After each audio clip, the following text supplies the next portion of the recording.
గత ప్రభుత్వంలో SC, ST, BC కార్పొరేషన్లు మరుగున పడ్డాయని, కూటమి ప్రభుత్వంలో అవి తిరిగి జీవం పోసుకుంటున్నాయని చిత్తూరు ఎంపీ దగ్గుమళ్ల ప్రసాదరావు అన్నారు. తిరుపతి సంస్కృత విద్యాపీఠంలో జరిగిన అంబేద్కర్ జయంతిలో పాల్గొన్న ఆయన గత వైసీపీ ప్రభుత్వంలో అన్ని వర్గాలకు అన్యాయం జరిగిందని మండిపడ్డారు. శ్రీకాళహస్తి నుంచి అభివృద్ధి చెందుతోంది అంటున్న ఎంపీ దగ్గుమళ్ల ప్రసాదరావుతో మా ప్రతినిధి దినేష్ ఫేస్ టు ఫేస్.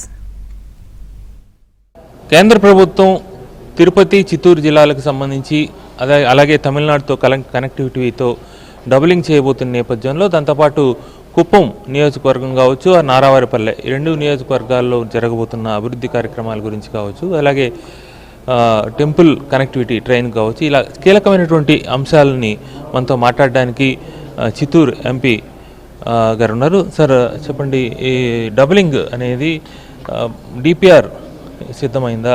ఎప్పటి లోపల పూర్తి అయ్యే అవకాశం ఉంది? మనకు తిరుపతి నుంచి కాట్పాడి తమిళనాడులో ఉన్న వరకు ఒక 104 కిలోమీటర్స్ డబ్లింగ్ లైన్ శాంక్షన్ అయింది. అది క్యాబినెట్ అప్రూవల్ అయిపోయింది.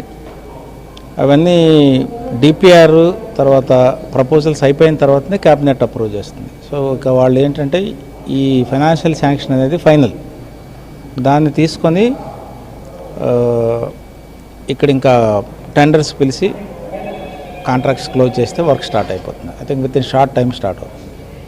అయితే ఈ డబులింగ్ చేయటం వల్ల ప్రథమంగా ఇంత పెద్దది 1332 crores ఇచ్చే శాంక్షన్ చేయటం అనేది ఒక ల్యాండ్ మార్క్ నిర్ణయం ఆంధ్రప్రదేశ్కి. అది డబులింగ్ వల్ల ఉపాధి అవకాశాలు కావచ్చు, వ్యాపార వృద్ధికి కావచ్చు, అంటే ముఖ్యంగా మ్యాంగో ఇది ఎక్కువగా ఉన్న నేపథ్యంలో ఎలా ఉపయోగపడే అవకాశం ఉంది?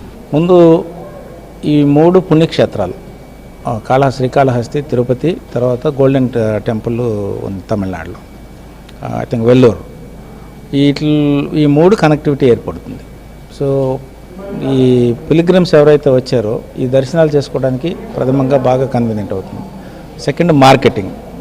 తర్వాత ఇప్పుడు చిత్తూరులో మ్యాంగో ప్రొడక్షన్ ఎక్కువ ఉంది. ఈ మ్యాంగో ప్రొడక్షన్ మనం తమిళనాడు కూడా పంపడానికి ఎక్కువ అవకాశం ఉంటుంది. అంటే ఈ టెంపుల్ కనెక్ట్ చేస్తూ ప్యాసింజర్ ట్రైన్ చాలా రోజులకి ప్రతిపాదన ఉంది, అదేమన్నా మీరు చేసాం? అడుగుతున్నాం. ప్యాసింజర్ ట్రైన్ కూడా ఎక్స్ట్రా ఏమైనా అడుగుతున్నాం. తర్వాత కొన్ని వెంకటాద్రి లాంటి ప్లేస్కి కంపార్ట్మెంట్లు పెంచి దాన్ని కుప్పం వరకు కూడా ఎక్స్టెండ్ చేయమని అడుగుతున్నాం.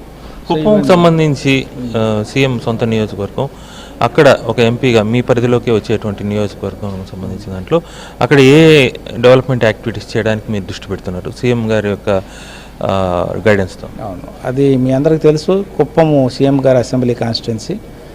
దానికి అభివృద్ధికి గాను స్పెషల్ అభివృద్ధి చేద్దామని కాడా ఒక కార్పొరేషన్ ఏర్పాటు చేశారు, కాడా అని, కుప్పం డెవలప్మెంట్ ఏరియా కింద.